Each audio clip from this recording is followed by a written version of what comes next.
NXT Halloween Havoc may not have delivered high spectacle, but it did continue to develop the biggest feuds on the Silver and Black brand. Last night's edition of NXT followed suit. Zarya made a statement, ruining Fallon Henley's celebration after she captured the Women's North American Championship. She made her in-ring debut last night. Nathan Frazier and Axiom hope to stay on the same page against the fast-paced duo of Javon Evans and Cedric Alexander, who would walk out as the NXT Tag Team Champions. Lexis King continued his journey to redemption, challenging Charlie Dempsey for the Heritage Cup with Mr. William Regal in his corner. Tatum Paxley and Wendy Chu looked to settle the score in the first ever women's casket match in WWE history. Last night's show also featured the fallout from Halloween Havoc, including Trick Williams' successful NXT title defense and Stephanie Vacour pinning the NXT Women's Champion, Roxanne Perez.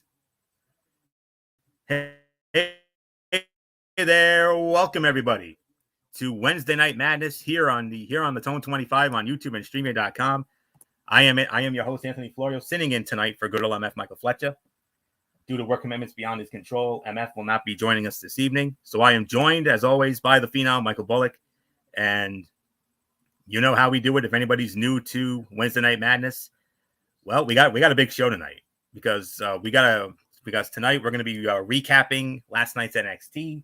We're also going to be recapping last night's edition, or I should say tonight's edition, Dynamite, which they called Fright Night. We're also going to preview the WWE Crown Jewel pay-per-view, and then in our main event, we will have a preview of tomorrow night's Thursday night football game on Amazon Prime Video, featuring the Houston Texans and the New York Jets at MetLife Stadium in East Rutherford, New Jersey, in the Meadowlands. So let's not waste any more time. Let's dive right on in, and we're going to start it off with the casket match, the first ever women's casket match in WWE history. Every casket match had featured men. I'm almost certain this is the first time we've ever had a women's casket match. So another groundbreaking moment for the women in WWE, NXT. And it was Tatum Paxley squaring off against Wendy Chu. And Tatum Paxley wins the match, 10 minutes and 9 seconds. It was and I'll tell you what, while the stakes were lower in the WWE Performance Center, this match felt like it lived up to the energy of Halloween Havoc better than any match on the main card. It was a pure plunder contest with plenty of props involved that built to multiple memorable moments. It felt like Tatum Paxley matched and ultimately exceeded Wendy Chu's wildness to pick up the win. This was a nice win for Tatum Paxley, who needs a consistent push from this spot. She has outperformed her spot for a while and has earned a title program or a call-up soon. So not much more to say on this.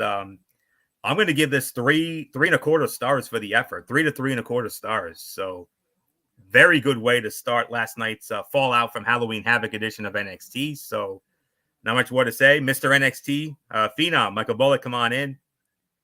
History made last night, the first ever women's casket match that I know of in WWE history. Tatum Paxley defeating Wendy Chu in 10 minutes and 9 seconds. Like you said, this was history in the making. I mean, the first ever women's casket match in WWE history.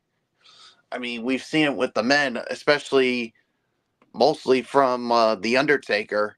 And yeah, this was a groundbreaking event, or match here. So I'll give this in excess of an even 3. So yeah, there's really nothing more for me to add on to it. So let's move just move right along. Okay. We had an in-ring segment. The NXT champion, Trick Williams, he called out the Hall of Famer, Bubba Ray Dudley, who explained that he beat down Ridge Holland for his disrespect. Trick asked Bubba to team with him against Ridge Holland and Ethan Page in the 2300 Arena show next Wednesday. Bubba refused because he did not want to take an NXT superstar's spot. This was a longer set, and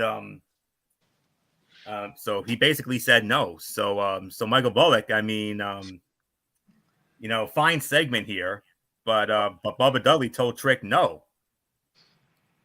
I think this was just Bubba Ray basically showing respect to the young up and coming young and up and coming wrestlers in NXT. I mean, and he felt like if he took a spot from Trick Williams, he would be wasting an opportunity for a young wrestler. So that's why Bubba Ray said no. So that's just how I feel about it. What says you, Florio? Well, I'll be honest with you. This was a longer segment than it needed to be, but it did reach a better conclusion than expected. Bubba put over Trick and set up the NXT champion to find a friend who can watch his back. This is an important angle for the NXT champion that will have ramifications beyond the show next week. However, that potential angle did not last the night. So, and then from there, an interesting phone call. Tony D'Angelo, here's a couple of other backstage things after this moment here. General Manager Ava talked with about another Hall of Famer, Rob Van Dam, about competing next week in the 2300 Arena in Philadelphia, promising to book him something special. And great to see him, and no surprise, we all know the ties he has to that arena. And then Tony D'Angelo got a call from Nunzio, or as he was known as in ECW, Little Guido Maritato, warning him that he was stepping into his territory in Philly next week. Could it be the full-blooded Italians? I mean, not the full-blooded Italians from WWE. I'm talking about the full-blooded Italians from ECW. Now, Big Guido passed away a number of years ago, but Little Guido Maritato had a very good friend in NXT, or not in NXT, but I mean in ECW rather. He had a tag team partner that MF and I we've always loved saying his name, and that is, could he be bringing Tony Mama Luke to the house? That would be something if he brings Mama Luke. And if they bring Mama Luke, oh my goodness, that ECW arena is going to explode. I'm going to tell you that right now. So very interesting stuff there.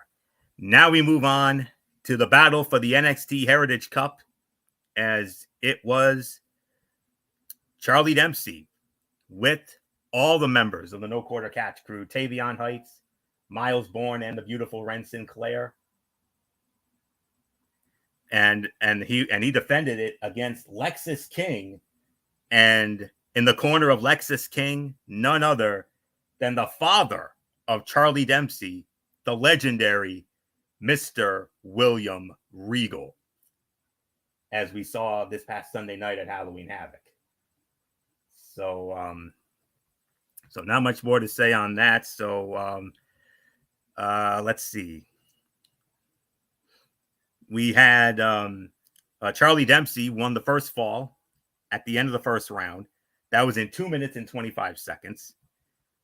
No score in round two. And then so that was basically about 5 minutes.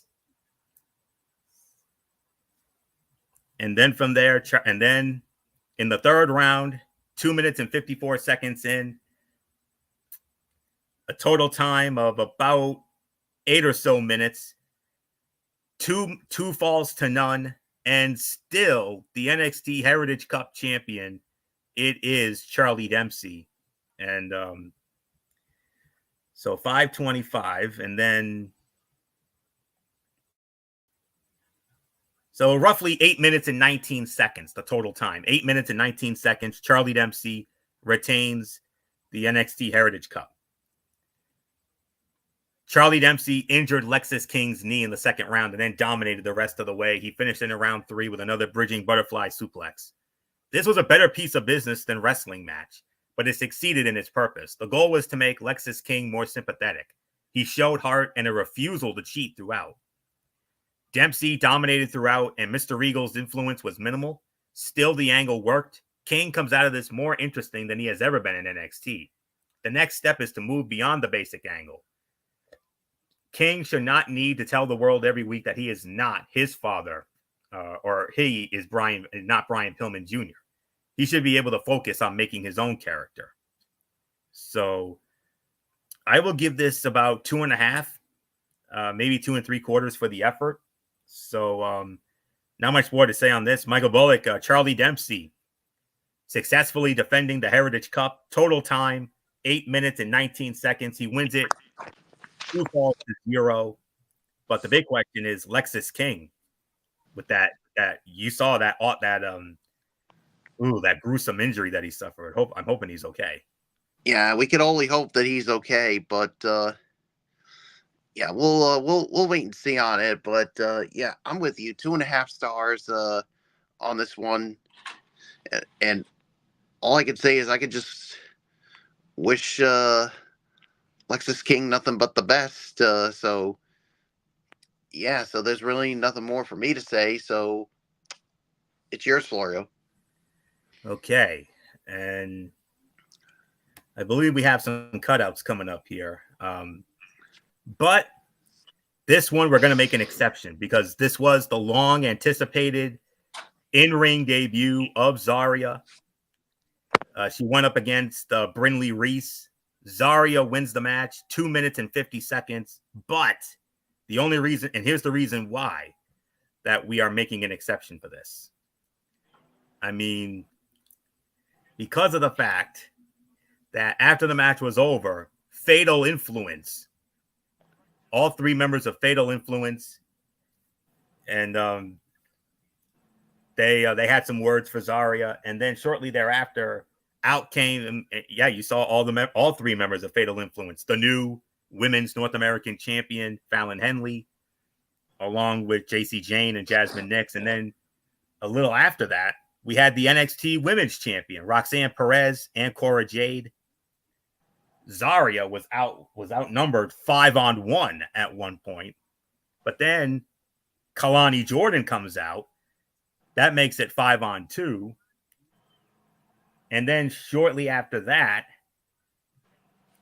then the sides almost evened up a little more after the appearances of Julia and Stephanie Vacour. That made it 5-on-4.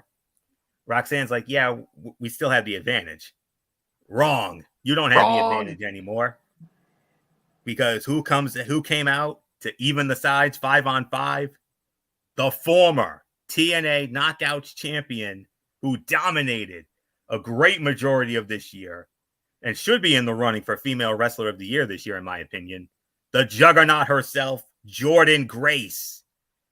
And next Wednesday night on NXT, on that special Wednesday NXT, Jordynne Grace, Stephanie Vacour, Julia, Kalani Jordan, and Zarya will take on Cora Jade, Roxanne Perez, Fallon Henley, Jasmine Nix, and Jacy Jayne.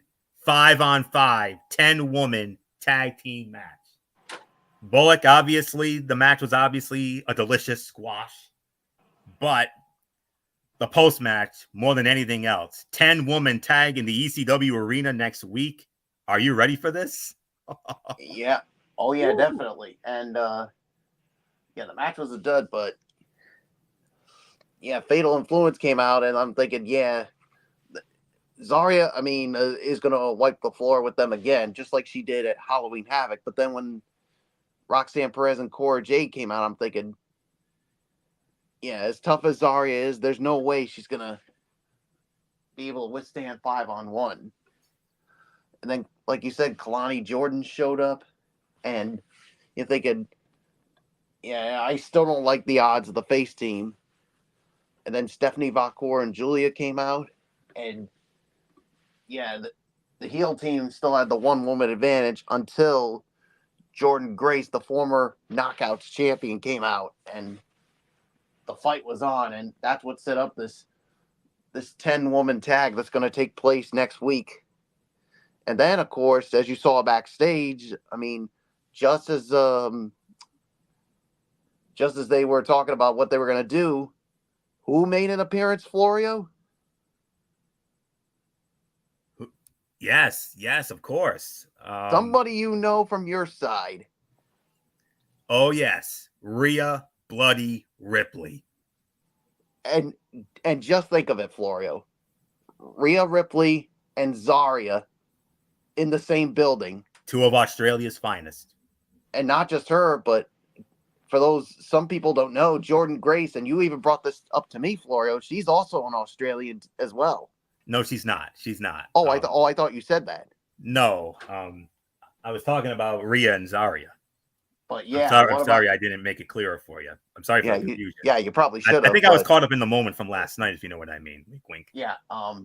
But yeah, I mean, how did that feel, Florio, to see Zarya and Rhea Ripley in the same building? Oh my God. Unbelievable. I mean, you're talking about the two greatest female wrestlers to come out of the country of Australia. Now, granted, I don't know much about Zarya or alias Delta Brady. I don't know much about her, but you damn sure know what we know everything about Rhea Ripley. I mean, she's put us on notice for the last 5 years, and you could even see that it seemed like those other women were motivated by what Rhea Ripley said. And absolutely, wouldn't you be? I mean, absolutely. But But one other question though. During the match, Brindley, what did Zarya do to Brindley Reese's arm? Yeah. Oh God. I don't even want to think about it. I mean, my stomach. Whatever she did, it was nasty. I'll say that. That's all I'll say. That was almost like what happened to Alexa Bliss's arm a number of times. I mean, we all know Alexa's double jointed, of course, but yeah. But that arm was not supposed to bend that way. It was almost like the late Sid's that infamous leg break of Sid's in 01. Yeah, and if I were any of those, though, anybody on Fatal Influence or the current NXT Women's Champion Cora Jade, there's an old saying: you don't poke the bear, because what she did to Brindley Reese she could do to you guys, or she could even possibly do it to two women who, for some stupid reason, invaded NXT and beat the holy hell out of Rhea. Yeah. That being the women's world champion Liv Morgan and Raquel Rodriguez. Yeah. I mean, they beat her up so bad, and the breaking news came out earlier today. The unfortunate breaking news. Rhea's out of action again. Ugh. She has a what is being described as unless you could pull it up, Florio. It was, I can most certainly get it. Let me see. It was like a broken orbital. What was it? It was a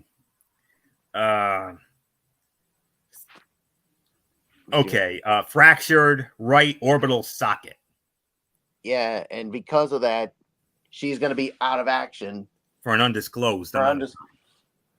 And if that's the case, her 2024, I think, is pretty much over. What a damn shame after how she literally dominated 2023 from start to damn near finish. Yeah, and winning the Women's Royal Rumble. Liv Morgan once again puts her on the shelf. Well, she didn't do it by herself. She had some help. This time she had Raquel Rodriguez, who had her own retribution against Rhea. Because remember, Rhea put her out too. Looks like the two got their retribution. It's the Liv and Raquel. It's not just the Liv Morgan revenge tour. It's the Liv and Raquel revenge tour now. Yeah, and of course I saw a photo with, and I told you about this, that with Rhea, Jordynne Grace, and Zarya, and Jordynne Grace basically said, we should have assisted her to her car. No kidding. Yeah, and all I could say is a quote unquote rain check is coming for Liv Morgan and Raquel Rodriguez. Indeed. Yeah, it's not a matter of if, it's a matter of when. If it's not Rhea, then who? Yeah, the Raw Women's Division, they got to find somebody. Could it be the current NXT? I mean, not the current NXT, the current Women's Tag Team Champions? Because here's another thing I told you. Bianca Belair and Jade Cargill. Yeah. That would be something. If they were somehow to be able to do this, maybe have Jordynne Grace or Zarya go after Liv Morgan and Raquel Rodriguez. Yeah. Or maybe anybody from that face team that Rhea motivated. Yeah, Zarya, Kalani Jordan, Stephanie Vacour, Julia, Jordan Grace, dare I say. I mean, after, she no longer is the Knockouts champion, she dropped the title to Masha Slamovich last Saturday at Bound for Glory. So, Yeah, all I can say is when it comes to this 10-woman tag, expect pure and utter chaos. Oh, I believe it. I believe it. I think we can call it a DS. We can call it a delicious squash. But I will say this: about as entertaining as a squash can get. Zarya landed in NXT with fire. Brinley Reese played her role well, competing in moments before she was overwhelmed. The match could have been enough, maybe should have been enough, but NXT added so much more on top. A 10-women brawl closed the segment, which sold that battle lines have been drawn between the newcomers and the veterans. This set a clear promise that Zarya is not going to be stuck working squashes for the next couple of months, and rightly so. And it also brought back Jordan Grace, who is always a welcome sight in NXT. And Zarya seemed to dislocate the elbow of Brinley Reese. She then grabbed Brinley's arm and popped it back in with force. Grace's surprise appearance got the biggest pop of the night, and rightly so. And based on the brawl, NXT announced that huge 10-woman tag for next week. And then the fan favorites strategized for next week before Rhea Ripley arrived to wish them good luck. And then later, Mommy was found bloodied and unconscious near her car. Women's world champion Liv Morgan and Raquel Rodriguez were shown walking away from the scene. It's that long-term booking. I'm telling you, the long-term booking. I mean, I've heard some scenarios. I've heard a possible scenario. I read some comments on Facebook saying that Rhea could possibly he could see Rhea possibly coming back in time for the Women's Royal Rumble match next February, and even said he could even see Rhea winning the Women's Royal Rumble for the second time in 3 years, and then perhaps getting her revenge on Liv Morgan and or Raquel Rodriguez as late as WrestleMania in Las Vegas. Makes sense. That kind of makes sense. So. But so much to unravel here. I mean, Zarya with an impressive debut. Bullock, I'm sure you concur. I mean, I'm sure she impressed you in her when you saw her debut. And but my God, I mean, a huge 10-woman tag team matchup. That's gonna be nutty. Good luck to whoever the referee is. I'm gonna say that right now. Whoever gets assigned that match. Good luck to you, sir. Or whatever. So not much more to say on that. And what a shame for Rhea Ripley after she dominated 2023, winning the Women's Royal Rumble match, winning the women's title against Charlotte in what I still consider the greatest women's match in WrestleMania history, and then holding that title for pretty much the entirety of 2023, and so dominant that she didn't even lose the title outright. She had to relinquish it because of injury, shortly about, 8 days after WrestleMania. So, but my goodness, I mean, just insane what's going on here. So, yeah. So, with that being said, let's move on. Now we have a cutout here. Kalani Jordan, Nikita Lyons. Kalani Jordan winning the match in 4 minutes and 3 seconds. And we could say by default, well, the squash was pretty much the worst fight of the night, but, we can pretty much consider this the other fight of the night. Even though Adriana Rizzo, got her revenge on Nikita Lyons. Because, like I said, it was Nikita Lyons who attacked Adriana Rizzo on last week's show. So I'll break it down. Kalani Jordan's evolution from newcomer to reliable in-ring hand has been quick.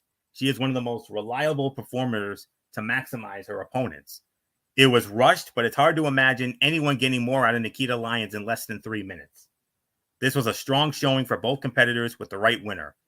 Jordan should be protected at a main event level, and Rizzo gave Lyons an out while setting up an interesting feud for the next month. If we had to put a rating on this, we probably would give it about 2 stars for the effort.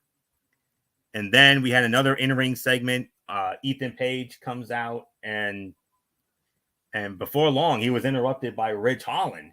Ridge Holland, he said some words, and then Trick Williams shows up, and they exchange some words, and then Ridge Holland and Ethan Page attack. Well, actually, it was Bubba Ray Dudley. My mistake. It was Bubba Ray Dudley who got in the face of Holland and Ethan Page, and it was Page and Holland attacking Bubba Ray Dudley, but then interrupted, and then here comes Trick Williams, and well, earlier in the night, Bubba Ray said no, but after Trick came to his aid, and because he was so amped up he was cranked after what had happened, Bubba Ray accepted the invitation. He accepted the bid, and next week on NXT in Philadelphia, ECW Arena, Ethan Page, Ridge Holland versus the NXT champion Trick Williams and the Hall of Famer Bubba or Bully Ray Dudley. Very interesting, to say the very least. Beyond going too long again, this segment was the opposite of the Trick Bubba exchange earlier. It reinforced that the star of the moment was the legend and not the current NXT wrestlers. Despite all efforts to the contrary, even the generous NXT fans have not bought into Ridge Holland as a top heel. This story is not going to be the missing piece, even if the fans love Trick and nostalgia. All signs are pointing to the men of the NXT roster putting over the ECW legends of the past, while the women likely steal the show in the 2300 arena. So, not much more to say here. Michael Bullock, it took a couple of segments, but we have our tag team main event for next week. Bubba Ray Dudley and Trick Williams, Ethan Page and Ridge Holland.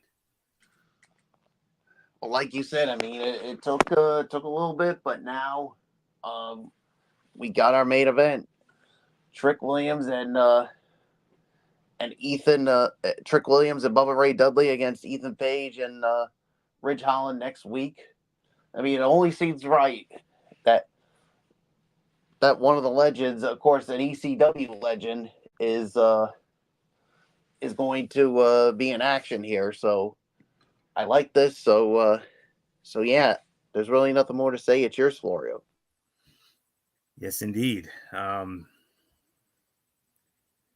Sets up an interesting main event for next week and solid talking segments. So not much more to say. Let's move on now to the main event of the evening. The NXT Tag Team Champion on the line. The champions, Nathan Frazier and Axiom, defending against Javon Evans and Cedric Alexander. The winners of the match. I'm sorry, I do not have a time of the fall, but guess what? I'm going to go ahead and get one. So let me go ahead and get that time of the fall for you folks now. I certainly apologize for that. So let me go ahead and pull up, and rest assured, I'm going to get a time for you folks. Just bear with me for just one moment as I find it. And this was obviously the main event of the evening. I have 14 minutes and 55 seconds, just north of 15 minutes. Although I'm going to check one other sheet here just to be 100% sure. Yep. Okay. They match. Okay. So time of the fall was 14 minutes and 55 seconds. The winners and still the NXT Tag Team Champions, Nathan Frazier and Axiom, and Michael Bullock. Unfortunately, Wes Lee ruined what was on its way to being an instant classic, but it was still a damn good match. It's still the fight of the night, but Wes Lee had to stick his nose where it didn't belong. And I think we got something for next week. Wes Lee, Javon Evans, possibly something with Rob Van Dam in the mix. Okay. Yeah, we'll see, but I was going to give this maybe 3.5 to 4, but I'm going to bump it down to maybe 3 to 3.5 because unfortunately with the Wes Lee interference. And my question is to you, Florio. I mean, what did Javon Evans do to Wes Lee to Well, do what they he did. did? You remember I think there was a backstage incident with these guys on last week's show, and Wes Lee obviously didn't forget that. So Wes Lee decided, I'm going to stick my nose where it don't belong, and because it should be all about him. yeah.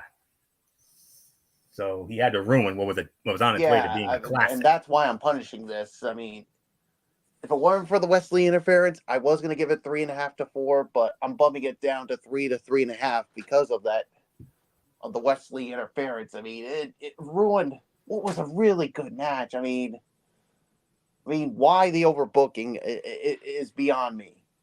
That's just, especially a damn good match like that. I mean, you had such a really good match, and you had to go and do this. No, I'm sorry. As a wrestling fan myself, I cannot and will not stand by this, and that is why I'm punishing it the way I am. So, like I said, we'll see what happens this week. Next week, I should say. So, I was going to give it 3.5 to 4, but I'm bumping it down to 3 to 3.5. It's still the fight of the night, but damn it to hell, Florio. Why did they have to ruin a damn good main event? Well, there's still some of that element of Mick Dinkelberg in there. So, okay. Without a doubt, the fight of the night. I mean, this was the best NXT match of the last few days by a solid margin. Cedric Alexander was pushed to keep up with 3 of the fastest wrestlers in WWE and showed out more than he has in years. NXT clearly values the young OG with multiple recent main event spotlights, and he showed why in his best showing since the Fatal 4-Way at the Heatwave event back in July. It's a shame that the finish was so messy, and Frazier and Axiom are back to arguing, as this could have reached even higher heights. Perhaps a rematch is in order down the line. Frazier and Axiom remain a fantastic tag team. Their stories are looping, though, and more teams need to step up around them to make this division. So I was going to give it actually 4, but I'm bumping it down to 3.5, maybe even 3 3/4, because this match was too good, and I'm not going to give in to Wes Lee. Yes, it sucks about what Wes Lee did, but you know, it is what it is. So tie game, y'all. Let's go. Okay, very good. So well, this Dodgers team just won't go away quietly. No, the only reason why is because the Yankees gave them opportunities, especially in that 5th inning. Not 1, not 2, but 3 miscues. And that's the reason why this game's where it is right now. So, but there's still work to be done. It's still 1st and 3rd, 1 out, and Shohei Ohtani coming up. So, if they can keep this tied somehow, that would be a miracle. So, well, we'll see what happens. But for me, anyway, Ohtani up now. Yes. He's been struggling, but why do I get this feeling he's going to break out eventually? I wouldn't be surprised either. Hopefully not now. So I'd like to see a double play ball right about now. That would be nice. Catcher interference on Austin Wells. And that's going to load the bases up with 1 out for Mookie Betts. Another miscue.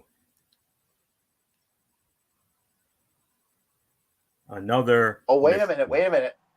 I don't think he ever hit the glove.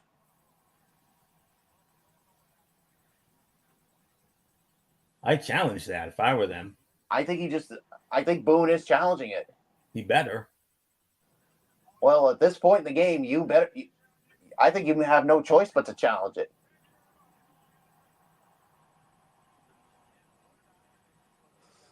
I mean, the way they slowed it. Let's see. Oh, I think he may have hit it a little bit.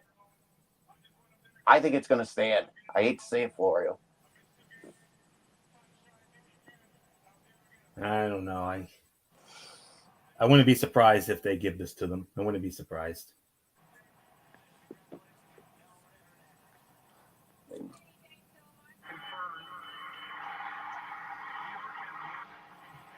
It's been confirmed, so the bases are loaded for Mookie Betts. And a chance to put it away right here. Well, he really needs a double play ball. Yeah, I should say so. If you pop it up, just don't let it be deep enough. Well, if he pops it up in the infield, then it's an infield fly rule. Oh, yeah. Oh, it's a fly ball. It's going to be deep enough to get the go-ahead run home. Yeah. And the Dodgers have taken the lead for the first time tonight.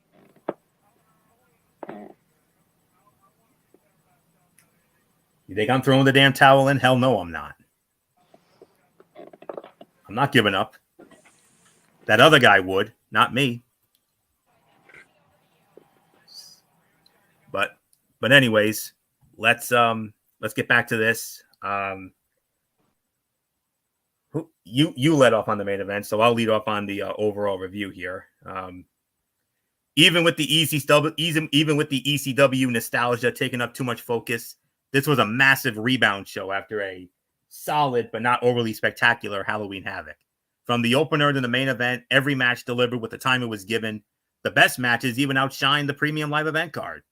The women's division feels bigger than it ever has. Jordynne Grace is back. Zarya is a monster. Stephanie Vacour and Julia are just waiting to get the full spotlight back.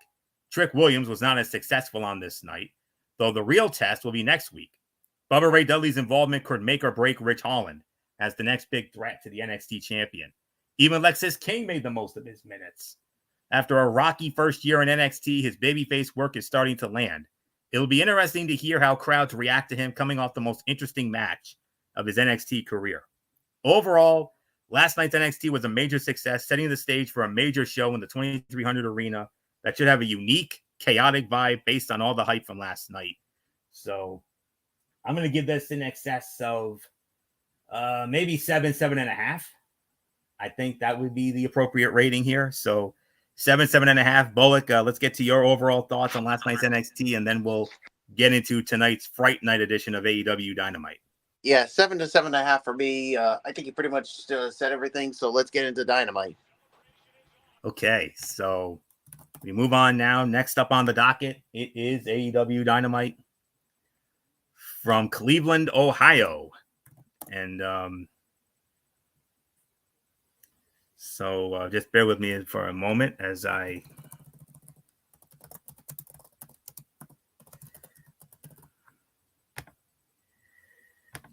I figured that's why. Okay. Just get me a moment here. Okay. Okay.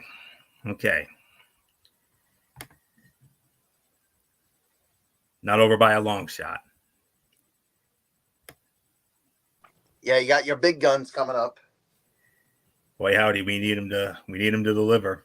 Say that. So, okay. So keep an eye on it. AEW Dynamite, Fright Night Dynamite from the Wolstein Center on the campus of Cleveland State University in Cleveland, Ohio. That's where the show was tonight, and let's set the table for it. The road to AEW Full Gear on November 23 rolled through Cleveland tonight with a special Fright Night edition of Dynamite, headlined by a battle between the Young Bucks and Private Party for the AEW World Tag Team Championship. The show also featured the latest in the rivalry between TBS champion Mercedes Moné and Chris Statlander, words from Orange Cassidy and Hangman Adam Page, and a showdown between Shelton Benjamin and Swerve Strickland. Find out who emerged victorious from the night's scheduled bouts and what impact AEW World Heavyweight Champion Jon Moxley and his crew had on the show with this recap, including our ratings and the whole 9 yards, of course. And we started it off with an in-ring segment. Orange Cassidy kicked off the show, demanding the production team shut down the latest video package from Jon Moxley and grab the microphone. Hesitant at first, he said he wasn't a leader, but said he would oppose Moxley and company's hostile takeover attempt and issued a challenge to the AEW World Heavyweight Champion for a match. Cassidy walked off to end the segment, which featured some great passion and energy from Freshly Squeezed. He never treated the segment like he was a seasoned talker and had a moment or two where he appeared uncomfortable, all which makes sense within the context of his slacker character. Him standing up to Jon Moxley and essentially sacrificing himself for the betterment of AEW and its future is a great development for a character who has seen and done it all and has a high-profile victory over the Death Rider already. You remember last year. He won he took the international championship from the man. So that's all. And couple of things that stand out. He said, I don't come out here for 10 minutes and tell everyone I'm a leader because I'm not a leader. I was surrounded by the future of AEW and they have no idea the danger they are in. They have no idea how dangerous Jon Moxley is. He also said, I don't exist without AEW. There is no we. There is no us. I will do it alone, by myself, to protect everyone. Because I'm Freshly Squeezed Orange Cassidy, and I'm your next AEW World Heavyweight Champion, and I still don't need a catchphrase. And we'll get the there was a rebuttal from Jon Moxley, and we'll get into that in a little bit. So very good opening segment. Great passion and fire from Orange Cassidy. Maybe the most serious promo he's ever cut. So very well done indeed. So Michael Bullock, your thoughts as Orange Cassidy. He issued the challenge. He wants to be the first challenger for Jon Moxley in the AEW World Heavyweight Championship, and we'll get Moxley's rebuttal later on. Yeah, you could just see the passion coming out of Orange Cassidy, but you can understand it because it was one of his best friends, his mentor, Chuck Taylor, who had that chair draped over his neck and unfortunately suffered the same fate as Bryan Danielson did. So he obviously hadn't forgot about it. So that's why he laid down the challenge for the world title. And like you said, we will hear Jon Moxley's rebuttal later on. So there's really nothing more to add to it. So let's move on. All right. And we get into our first match of the night.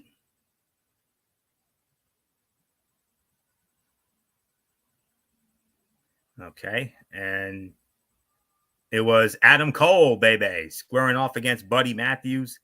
Adam Cole wins the match in 15 and a half minutes. Michael Bullock, good way to start the in-ring action of the night. Adam Cole defeating Buddy Matthews in 15 minutes and 30 seconds. But after the match was over, Malachi Black comes out.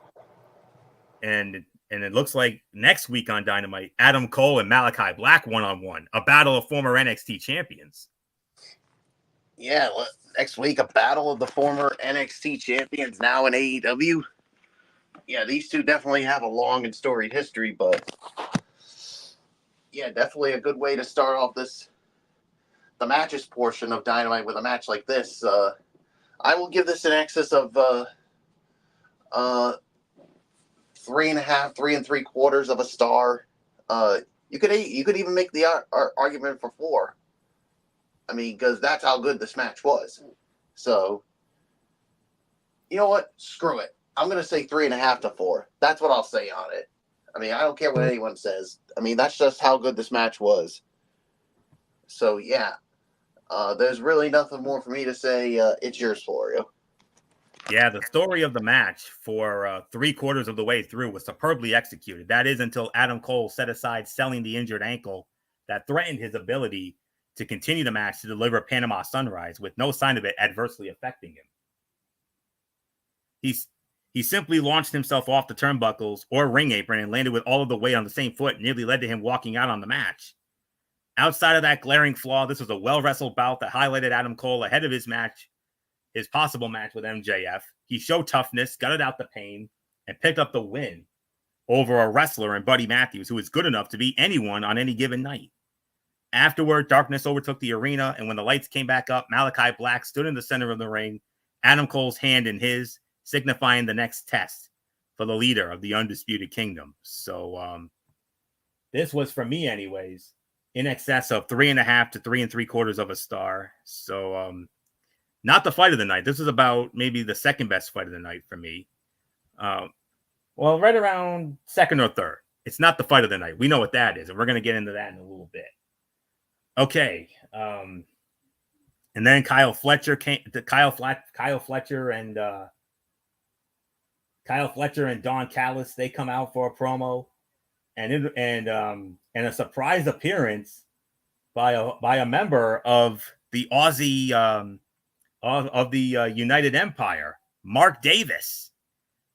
After nearly a year away from AEW due to injury, Aussie Open's Mark Davis returned to Dynamite and confronted his former tag team partner, Kyle Fletcher, and Don Callis. He denounced the recent actions of his longtime teammate and walked away from him. And then Fletcher issued an ominous warning, telling him he will have to make a decision sooner or later. Short, sweet promo that reintroduced Davis and continued to establish Fletcher's new attitude as a villain under Don Callis' guidance. It also set the stage for Davis having to choose sides between his longtime championship-winning partner or Will Ospreay, who led United Empire during their time in New Japan Pro Wrestling and in international competition. And then backstage, Renee Paquette caught up with Hangman Adam Page, who issued a warning to Switchblade Jay White ahead of their rematch at Full Gear. And he promised to defeat Jay White no matter what it takes to do so. Another great bit of business from the best character in the company, and someone who needs to be back in the fold as a focal point of creative. Solid, story-driven segment featuring 2 brief but impactful promos. And then, speaking of promos, here comes another one. I guess we could call it the cosplay Blackpool Combat Club. The AEW World Heavyweight Champion Jon Moxley, along with Marina Shafir, and the Trios champions, Pac, Claudio Castagnoli, and Wheeler Yuta, hit the ring, and he responded to Orange Cassidy's challenge from earlier in the show. He claimed Cassidy didn't challenge him, but that he, Moxley, challenged Cassidy. From there, he threatened sending Yuta to the same fate as Chuck Taylor from last week, wrapping a chair around his neck. Cassidy made the save, but found himself beaten down by the heels, including Wheeler Yuta. Dark Order evened the odds before Darby Allin descended from the rafters and joined the battle. And finally, Top Flight helped fend off the heels. The segment very easily could have been presented earlier when Cassidy was in the ring and would have gotten the show off to a hot start, if nothing else. As it was fine, but advanced nothing in any meaningful way, except for introducing Darby Allin as the Sting to Orange Cassidy's Diamond Dallas Page. So Bullock, we have our match. Full Gear, Jon Moxley, Orange Cassidy for the AEW World Heavyweight Championship.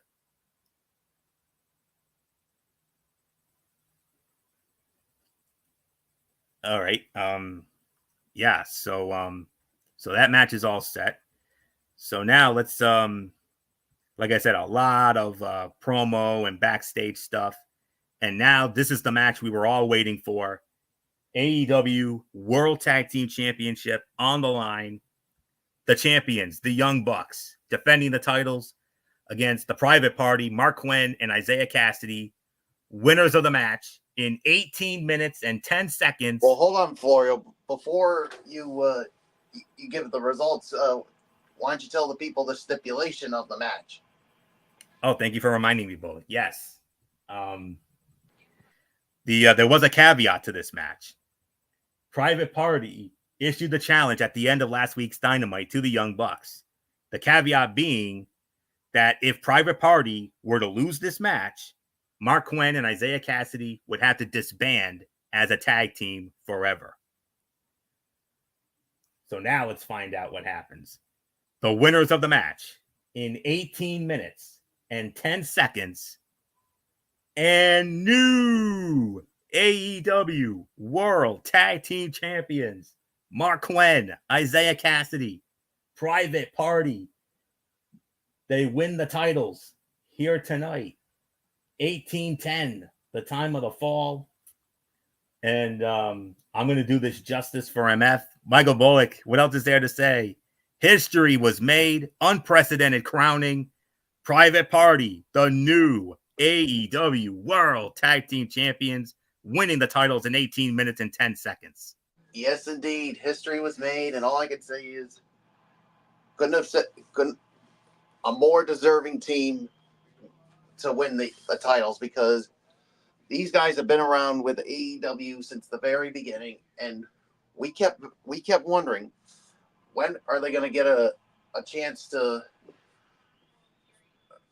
the tag team titles, or basically win it? And now they have it, and yeah, what a moment. I mean, fight of the night, without a doubt. I'm going to give this 4.25 on this one. This was just an unbelievable match, and just when the final three went down, the crowd basically just went nuts, and then the moment when the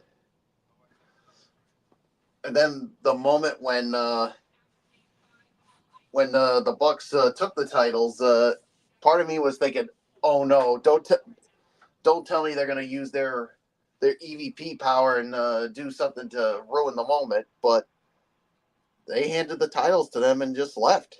So that was a great moment there. So yeah, there's really nothing more for me to say. What a moment, history made. So 4.25 stars, fight of the night.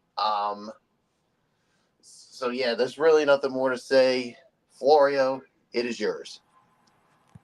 The best tag team that had yet to win the AEW World Tag Team Championship finally won the championship here tonight. Incredible match. Easily the fight of the night.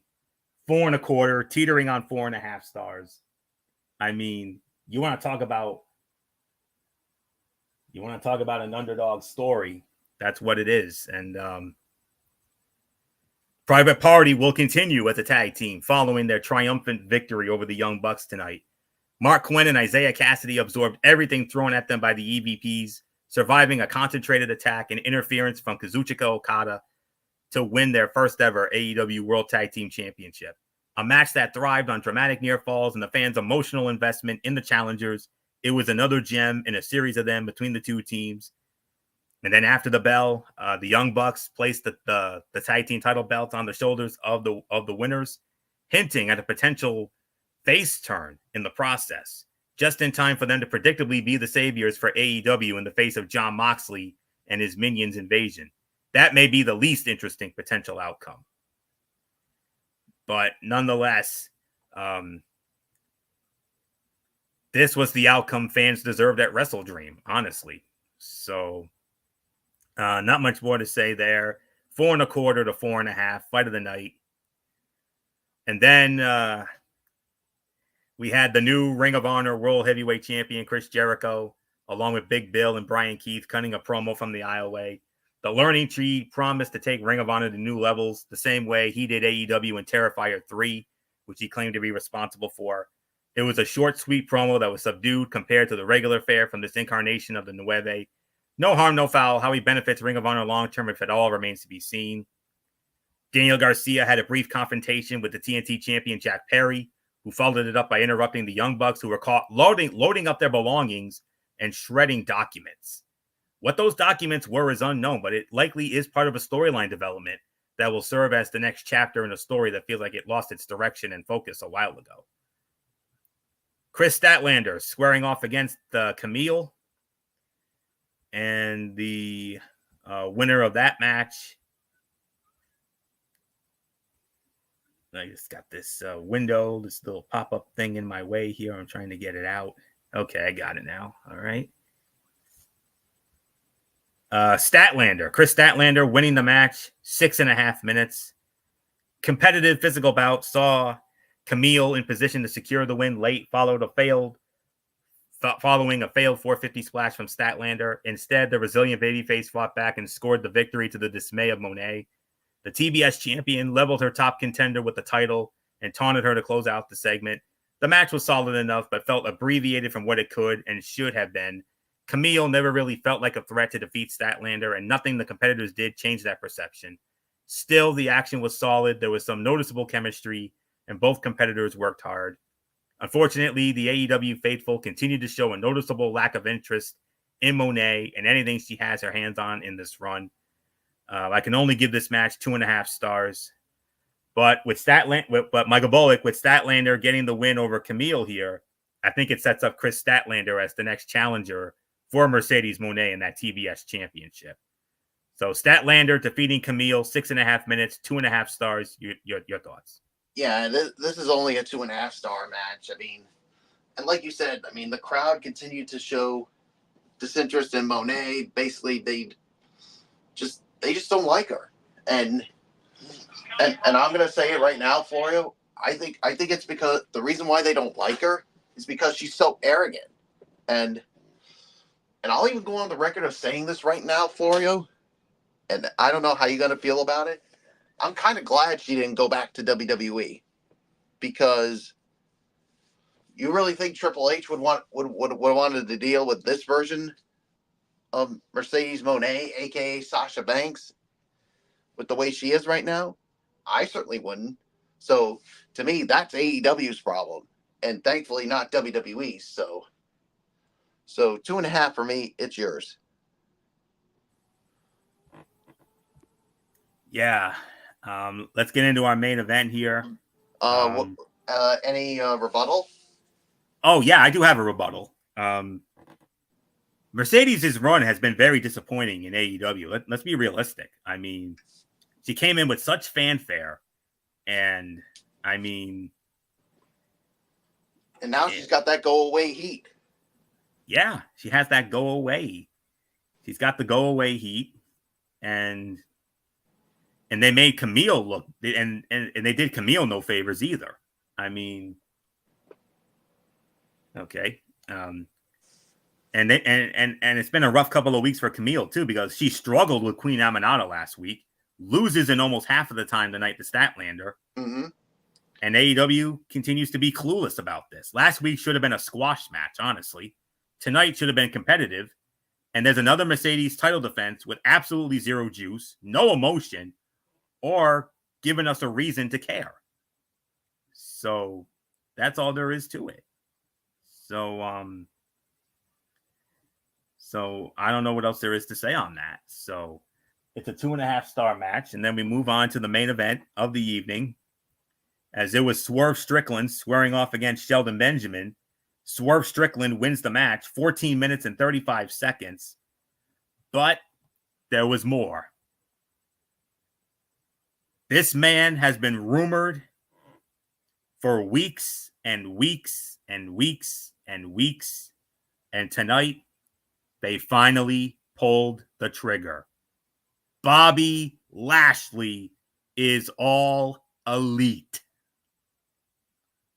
And we made it official here tonight in a very good match with Swerve Strickland and Shelton Benjamin. I could probably say second best fight of the night, because it was right up there with the Adam Cole and Buddy Matthews match. This was about 3.5 to 3 3/4 of a star as well. Competitive match that took as much care to spotlight Shelton Benjamin as it did the former AEW World Champion. It was a great way to close out the in-ring portion of the show, with Swerve winning with a Swerve stomp.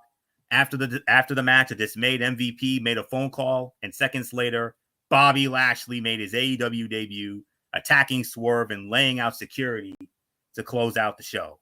This was a hot angle that immediately established Bobby Lashley, MVP, and Shelton Benjamin as an unstoppable force, and it put an exclamation point on tonight's show and begged the question, would it have had an even greater impact if the Jon Moxley beatdowns had not become such a staple of recent shows?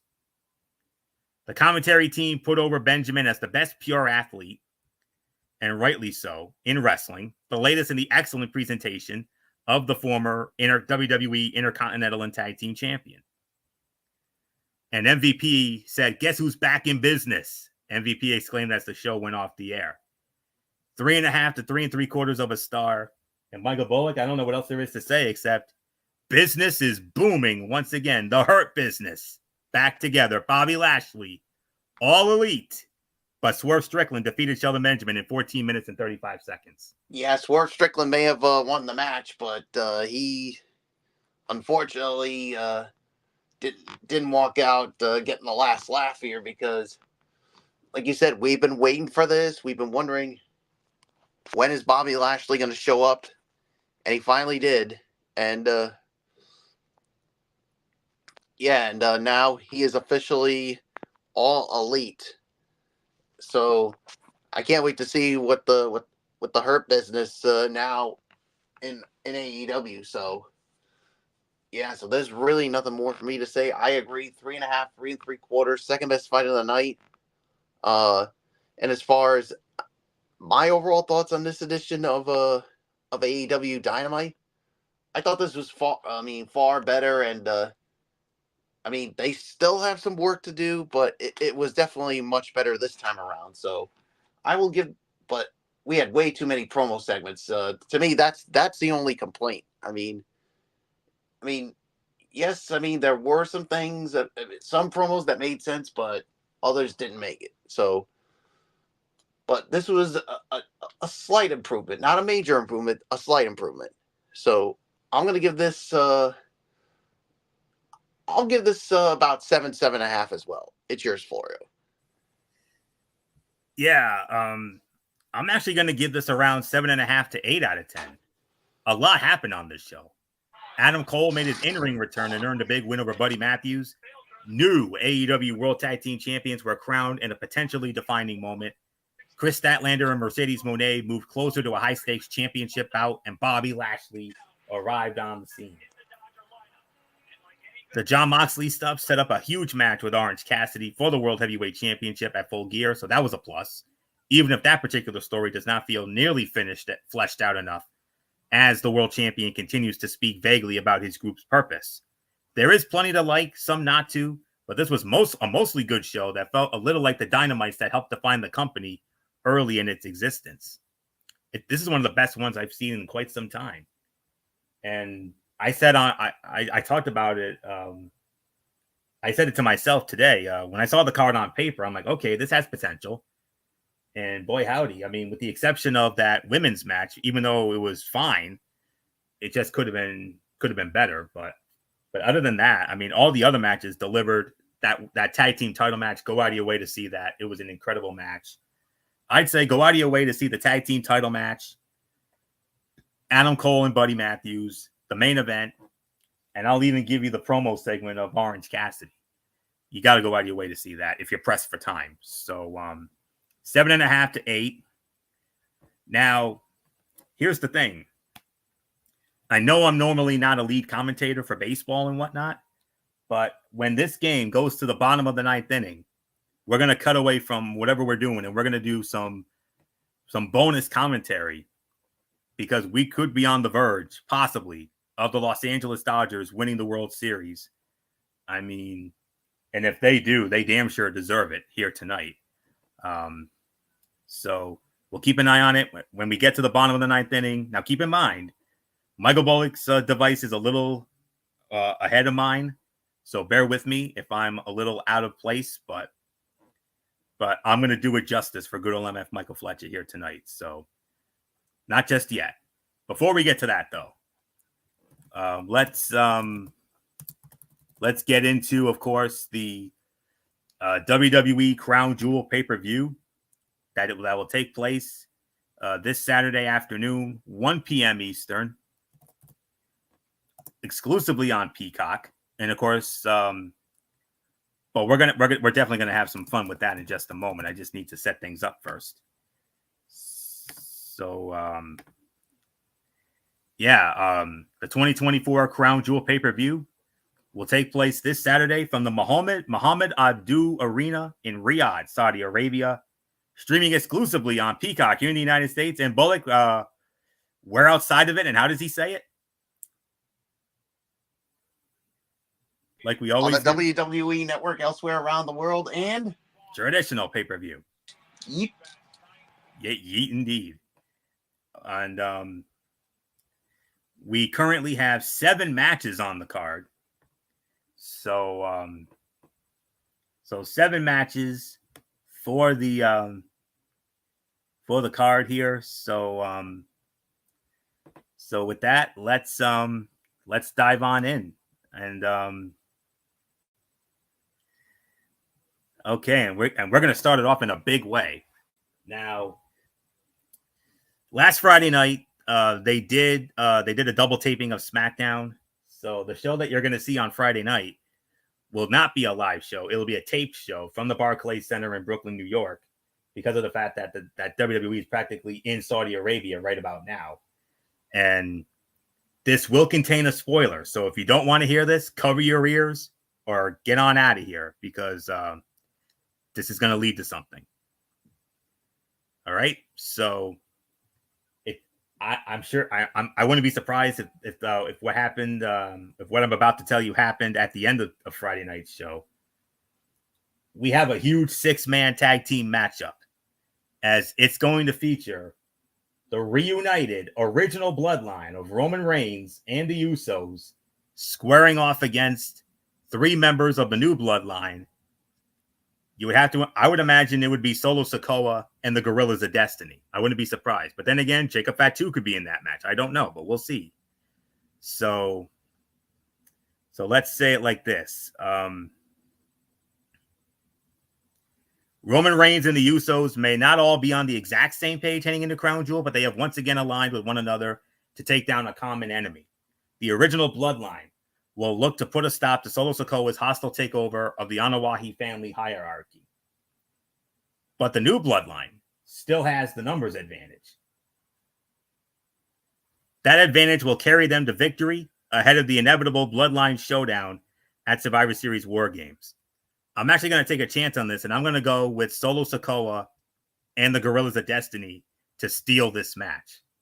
So, but don't worry. I think the original bloodline will maybe get their comeuppance will get their payback maybe at War Games Survivor Series. So I'm going with the new bloodline to win this match.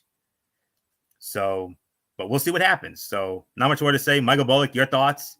Roman Reigns and the Usos against very likely Solo Sikoa and the Gorillas of Destiny. Yeah, I'm gonna go with Solo Sikoa and the Gorillas of Destiny too. I mean, I think they'll get the leg up on this one, and then I think the original bloodline will get its payback at Survivor Series War Games. So I'm gonna go with the new bloodline. So Florio, I think we're just waiting for the commercial break to be over, and then I'll let you take over. Okay, so let's try to get at least a couple of matches in here. Next up, triple threat match for the United States Heavyweight Championship. The champion, LA Knight, defending the title against both Carmelo Hayes and Andrade. Michael Bullock, we all know how this match came about. Last Friday night on SmackDown, LA Knight ruined what was the 7th and deciding match in the best of 7 series with Andrade and Carmelo Hayes. And as punishment, SmackDown general manager Nick Aldis punishes LA Knight by saying, you're going to defend your United States Championship at Crown Jewel against both Andrade and Carmelo Hayes. So pick me a winner. Who you got? Yeah, he unfortunately had to put his money where his mouth is, and now his mouth got him in trouble. But I don't know why, but I got this funny feeling that I think LA Knight somehow is going to find a way to retain the title and maybe take advantage of what's going on with Carmelo Hayes and Andrade. So I'm going to take a chance to go with LA Knight to retain the United States Championship. So it's yours. Okay. Bullock, as you know, you and I and so many are all aboard the LA Knight train. But there could be a possibility that we could see a new champion here. LA Knight has never been a traditional babyface, but his sabotage of quote-unquote match 7 between Carmelo Hayes and Andrade was a straight heel move.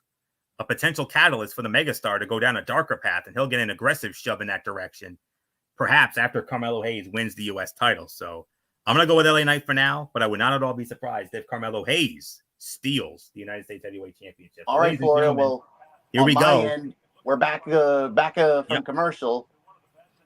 Now, bear in mind, I'm a little ahead, so bear with me. I know you're ahead of me. Don't say anything, Bullock. I'm gonna take it from here. So, okay.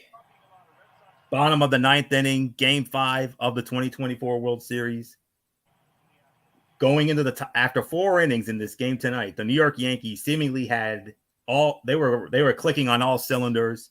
Had a 5-0 lead going into the 5th inning before not 1, not 2, but 3 miscues opened the floodgates for the Dodgers, and they scored 5 runs to tie the game. The Yankees took the lead on a sac fly by Stanton, had a 6-5 lead. Dodgers got the lead back on a sac fly by Mookie Betts, Bullock's old friend. And here we go. It'll be the bottom of the order. Anthony Volpe, Austin Wells, and Alex Verdugo for the Yankees in the bottom of the ninth against Walker Buehler. It's 1-1 strike. 7-6, Los Angeles. The Dodgers 3 defensive outs away from their first World Series championship overall since 2020, but the first in front of a crowd of any sort since 1988. Ground ball, but it's foul. Anthony Volpe, the hero of last night, with that big grand slam in the third inning, that brought life to the Yankees after they were seemingly lifeless in the first 3 games. They exploded last night and smashed the Dodgers last night 11-4 to get to this point here tonight. And it looked like they were well on their way to forcing this thing back to Los Angeles for a Game 6 Friday night. They could still do it. They need 1 run to tie and 2 runs to win. So it ain't over till it's over, as the late, great Yankee great Yogi Berra always used to say. 2 balls and 2 strikes on Volpe. Ground ball to third. Muncy. 1 away. And the Dodgers are 2 outs away from what would be their 8th World Series championship in franchise history. And like Getting you said, back to their days of the Brooklyn Dodgers. And there are the miscues tonight. 3 errors. Cole fails to cover first base. Catcher's interference, a balk, and 5 unearned runs. And if the Dodgers finish this thing off, that will, without a doubt, be the turning point. And like that will be the reason why. It'd be their first title in a full season since 1988. Overall was 2020. That was the COVID season, the 60-game season in front of limited fans at Globe Life Park in Texas. 1-1 strike, and it's Austin Wells. And he's gone deep in this series, so he has. He hit a home run last night in Game 4. He was a part of that 11-4 smash job last night. And it looked like the Yankees were well on their way to another smash job here tonight until all those miscues in the 5th inning. And that ended up being the turning point. Shohei Ohtani, after all those frustrating years with the other Los Angeles team, the Angels. 2-1. He fouls it off. It's 2-2. 2 outs away, and Shohei and we said it was World Series or bust, and they're 2 outs away from World Series, no bust. Alex Verdugo is on deck. They're hoping for a miracle. 2-2. And Wells fouls it away.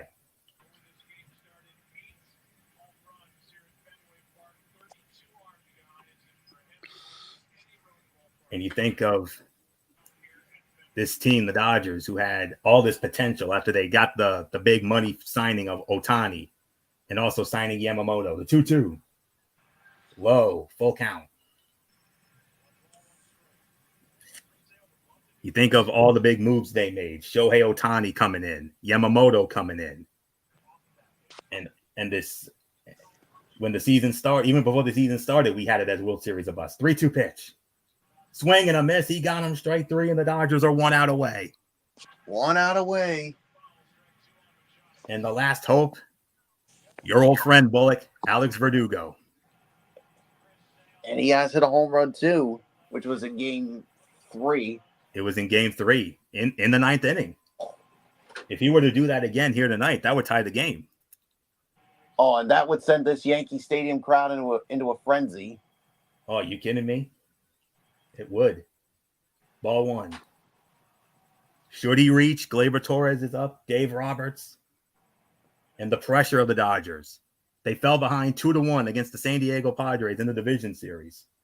And I even went on the record of saying, if they lost that series to the Padres, Dave Roberts was gone. 1-1 strike on Alex Verdugo, hoping to keep the inning alive for Gleyber Torres. 1-1. They're 1 strike away. Here we go. Could this be the final strike of the baseball season? The best record in all of baseball. Is this the moment for the Los Angeles Dodgers? They're second in 5 years. The 1-2. Swing and a miss. He got him strike 3. It's all over. For the first time since 2020, the Los Angeles Dodgers are World Series champions. And for the first time since 1988, they win the World Series in a Hell full of a job. season. They deserve it. They damn sure deserve it. I'm happy for those guys. They deserve it. Especially for Dave Roberts, because like you said, nobody's been on the hot seat more than Dave Roberts. Because like what I a said, heartbreaking way for the Yankee season to end after being in such control. 5th inning, up 5-0. Garrett Cole looking like his old self from his days in Pittsburgh and Houston. And but it's those miscues. those 3 miscues that literally cost the Yankees this game here tonight and the series. A heartbreaking way for the Yankee season to end.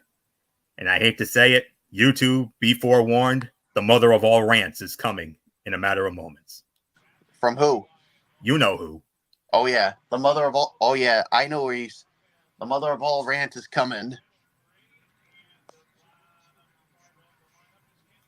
Well, I will say this.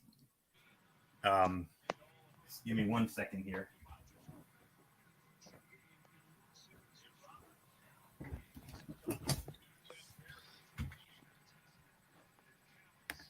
Now, this may not be a Yankee cap here, but me being the man of good faith that I am and always will be, I'm going to take this moment and I'm going to tip my cap.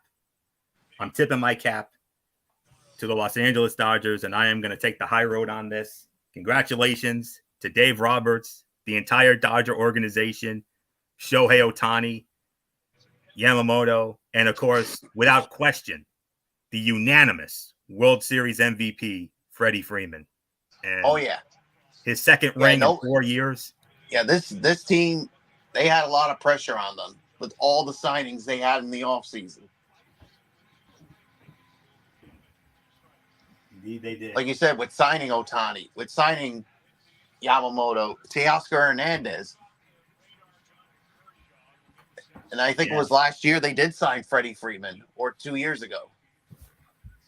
It was 2022. It was after that Freddie Freeman was the heart and soul of the Atlanta Braves team that won the World Series in 2021.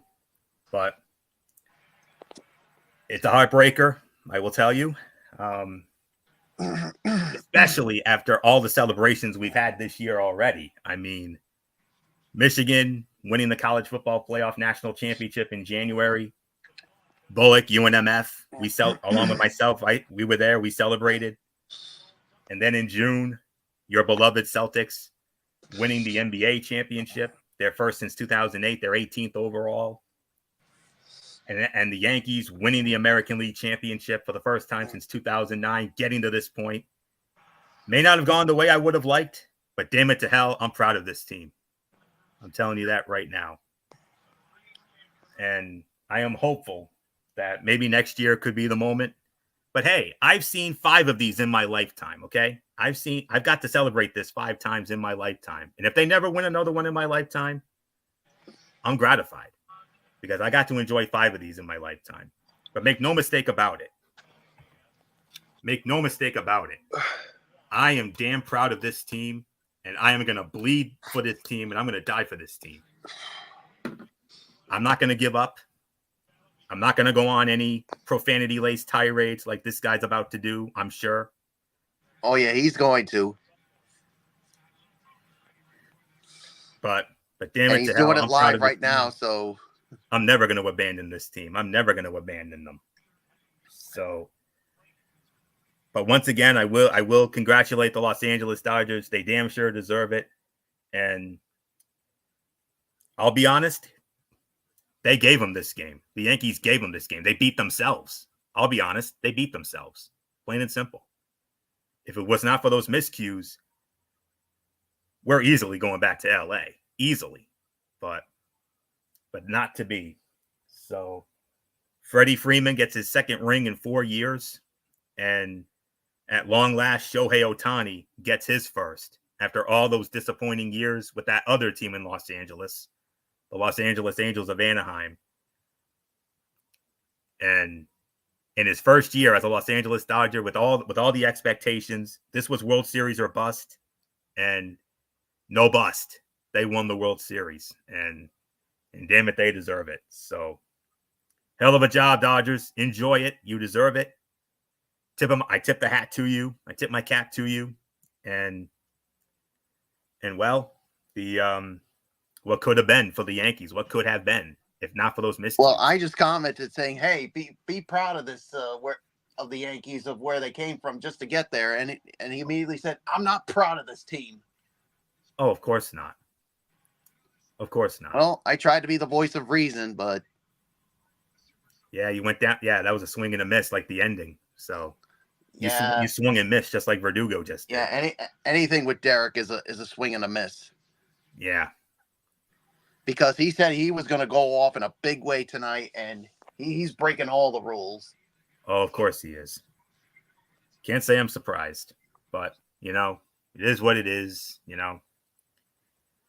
But he can do whatever he wants to do, fine. Whatever you want to do, have at it. Knock yourself out. But for me, am I upset? Am I disappointed? You damn right I am, and I have every right to be. But at the end of the day, this team damn sure exceeded my expectations. I didn't think they were going to get this far. No way. But here they are. But nonetheless, they made it this far. And I'm very proud of where they came from, and especially that funk during the season where they were losing and losing and losing, couldn't buy a win. If anybody had told me this team was going to be at this point, despite that, I would have said, no way. I would have said, we'll be lucky if we win another game this season.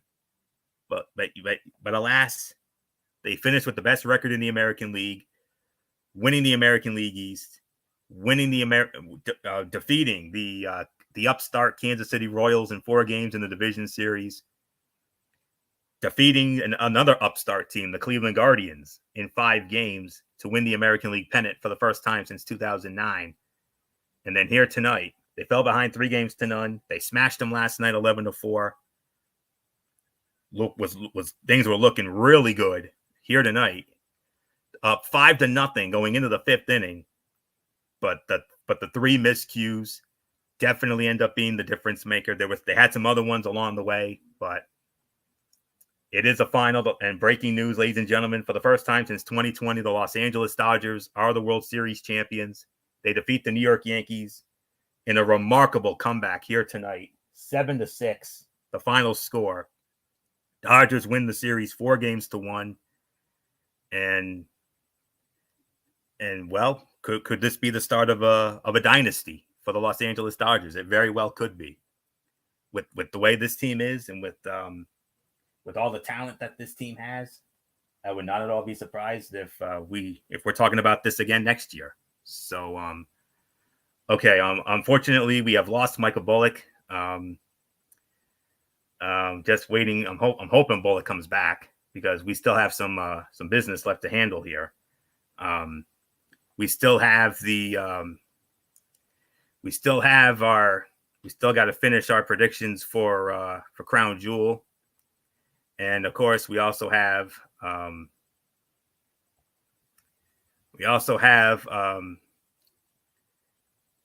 Thursday night We also have Thursday night football to get into with the Houston Texans and the New York Jets. So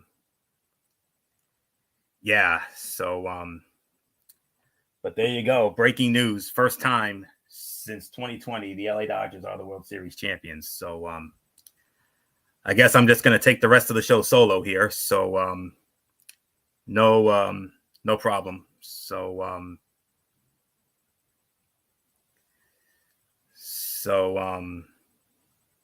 with that being said, let's get into the rest of our predictions for Crown Jewel here. I'm just gonna take the rest of the show by myself. It's fine. It's not a problem at all. All right. Let's see. What's our next match here?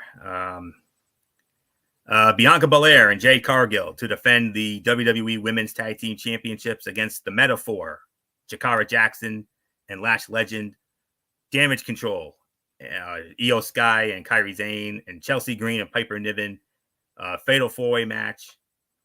And I'll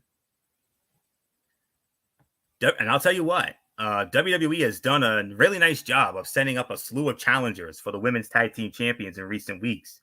But instead of spreading them out over time, they are all getting their shot on Saturday at Crown Jewel, and that's a sign that could be a sign that Bianca and Jade are about to drop the titles once again in a multi-team match on an international show.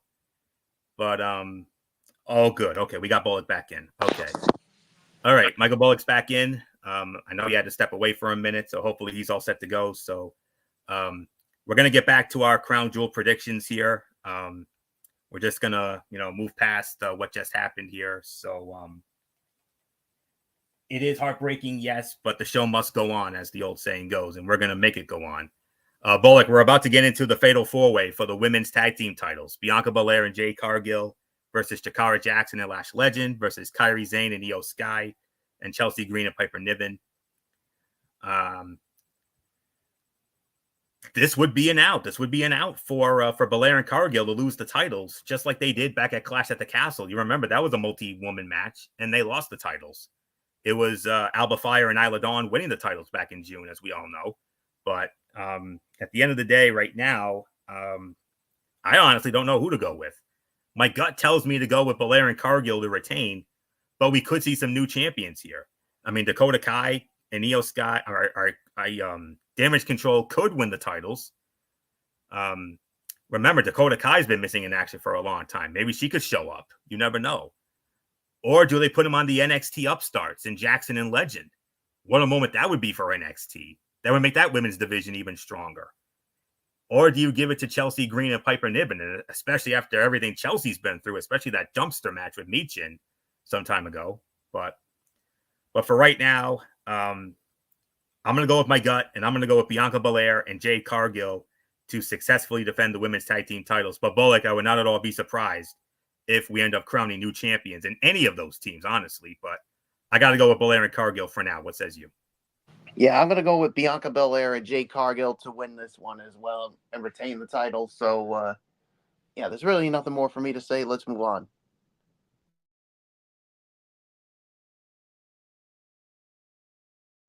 All right. Hopefully this will cheer us up here. Seth freaking Rollins. Whoa. Seth freaking Rollins squaring off against big Bronson Reed and Michael Bullock. Oh boy, have we had a lot of fun interaction. We've had a lot of fine how do you do's with these two guys, especially this past Monday night on Raw in that parking lot brawl. Oh yeah, we've seen a lot with these guys, and yeah.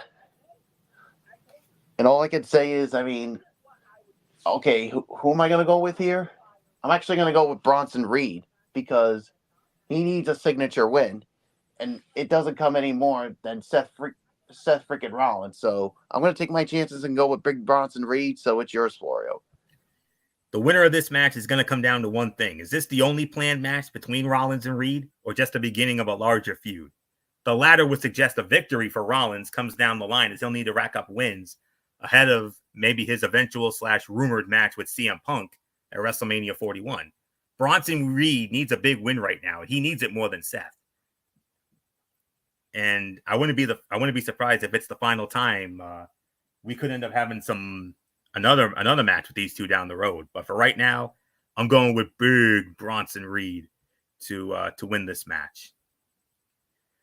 All right, next up we have. Well, I'm going to save the two big ones for last. So I'm going to go a little out of order here. And the next match we're going to get into is Randy Orton squaring off against Kevin Owens. Kevin Owens feels betrayed by Randy Orton and Cody Rhodes and the top brass at WWE for trying to silence him. Orton begged for this match following KO's blindside attack a couple of weeks back. He should have listened to Triple H. But at the end, I'm going to take a chance here, and I'm going to say Kevin Owens gets the win, taking advantage of Randy Orton's back troubles with a powerbomb onto the ring apron.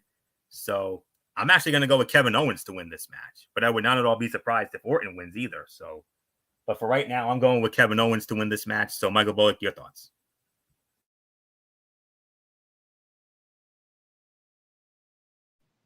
Yeah, who'd you go with? Kevin Owens. Yeah, I'm going with Kevin Owens as well. So let's move on. All right, next up. Okay. I think we talked about everything else. Okay, now we're going to get into the two big ones now. The two big main events of this pay-per-view. But we're going to start with the women's first. This match will determine the first ever WWE Women's Crown Jewel Champion.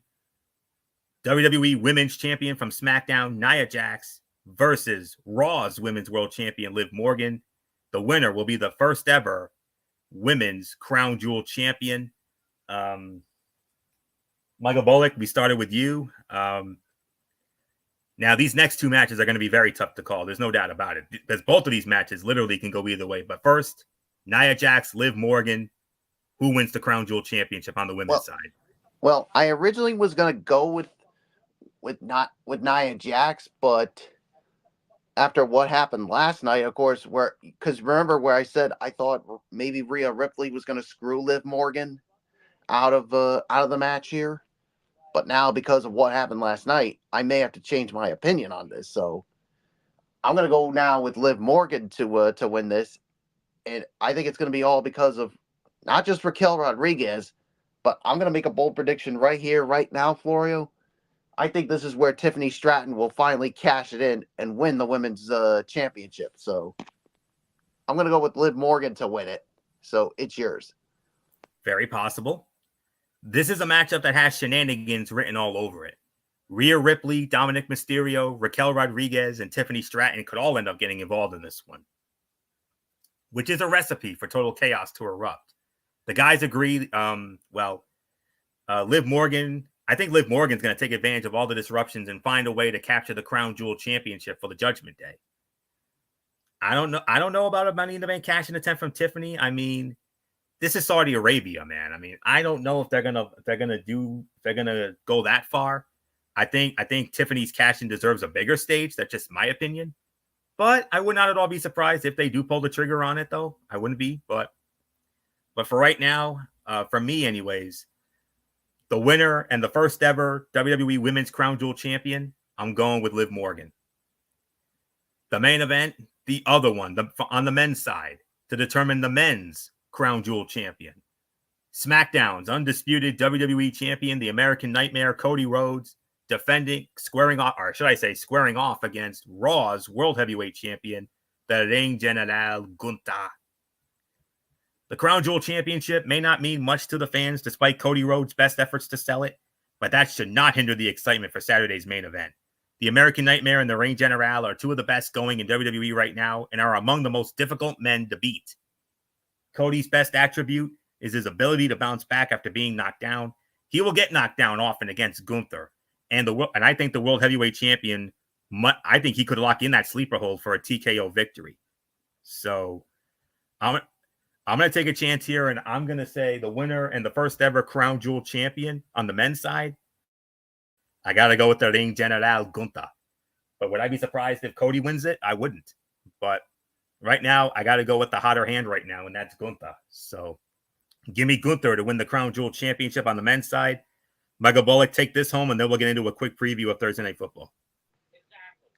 Yeah, I'm gonna go with Gunther to win this one as well. So that being said, Florio, let's just move on to our quick preview of Thursday Night Football.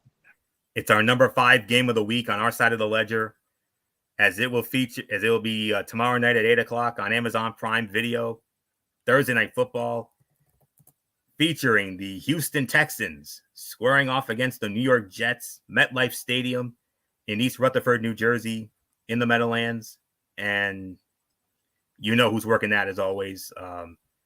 That, of course, Al Michaels, Kirk Herbstreit, Kaylee Hartung. Believe it or not, the Jets are actually opening up as 1.5-point favorites here. And I can understand why. It's because of the fact that the Jets lead the all-time series 7-3, and the Jets have won the last 2 meetings against the Texans, including a 30-6 beatdown in New York last year. The Texans last beat the Jets in New York and overall back in 2018, a 29-22 win. And so with that, let's quickly get into this and wrap up this long night. So All right. So obviously a big blow for the Houston Texans because of the fact that they lost Stephon Diggs. Stephon Diggs is done for the season. He suffered an injury in their win over the Colts last week. So keep that in mind. All right. Just give me one moment quick. Okay. All right. These are two of the league's best pass defenses, and each is facing a quarterback with adversity. CJ Stroud is dealing with depletion at receiver, while Jets counterpart Aaron Rodgers is struggling with dysfunction everywhere. The difference will be the team more willing to run to be better offensively. The Texans haven't shied away with their often dominant ground game with Joe Mixon, while the Jets will continue to mismanage the touches of Breece Hall and Braylon Allen. The Jets are on Thursday Night Football for the second time this year, and it's desperation time after 5 straight losses. Why are they favored here? CJ Stroud's road split, 727 yards, 6 touchdowns, 3 interceptions in 4 games is not great, but it's not enough to ignore who the better team is to this point. The Texans have allowed more than 200 passing yards in 1 game this season. I'm going to go with the Houston Texans to win this game. My final score, I'm going to go 23-20. Houston defeats the Jets at MetLife tomorrow night. Nothing left to say. Take us home, Bullock. Yeah, I'm gonna go with the Houston Texans to win this one. It's just that with the way the Jets are struggling, it's just that's just not.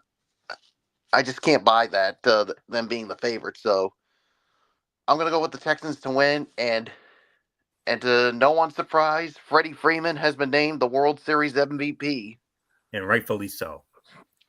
Rightfully so. So, yep, Freddie. There's another bit of breaking news here. The MVP of the 2024 World Series, to the surprise of none of us, it is Freddie Freeman. And what a series he had. He had a World Series for the ages. I will tell you that right now. He more than deserves this MVP of this series here tonight. So, and what a great story he is too. Let me tell you, especially with the story of his father. I mean, that's a damn good story right there. So they all deserve it. Don't get me wrong, but nobody deserves it more than that young man does. He really does. Not just this MVP, but the championship as well. So, but anyways, so with that will put the bow on this very long night. We want to thank you all so very much for staying up with us here tonight. And well, no rest for the weary, because we'll be back again tomorrow night, 10:30, right back here on the Tone 25 for the Week 10 edition. Wow, Week 10 already. Unbelievable. The Week 10 edition of TXN Sports World College Football Thursday. And we all know what the headline is going to be on this week. Number 4, Ohio State at number 3, Penn State. But we'll get into all the other games as well. And there are some other good ones in there. But Ohio State and Penn State, that's the big one for tomorrow night. And then Friday night, NFL Friday, here on the Tone 25 as well. We'll cover the rest of we'll recap the Texans and the Jets, and we'll preview the remaining games of week number 9 in the NFL.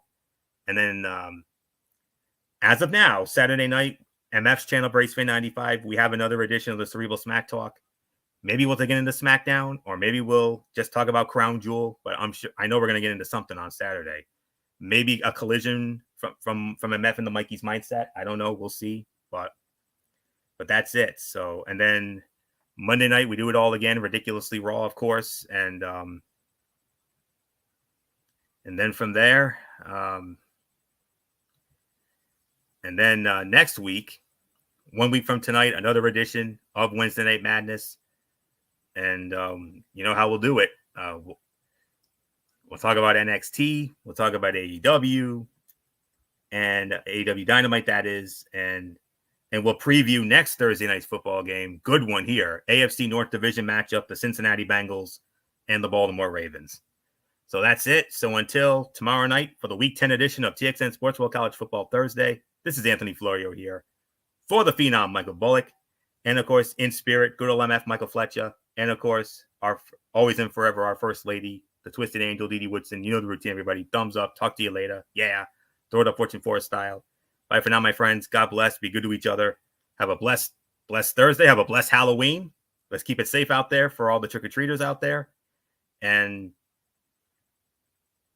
yeah, have a blessed Thursday. Have a blessed Halloween. And until tomorrow night for the Week 10 edition of TXN Sports World College Football Thursday, You've been watching this special edition of Wednesday Night Madness right here on the Tone 25 on YouTube and StreamYard.com.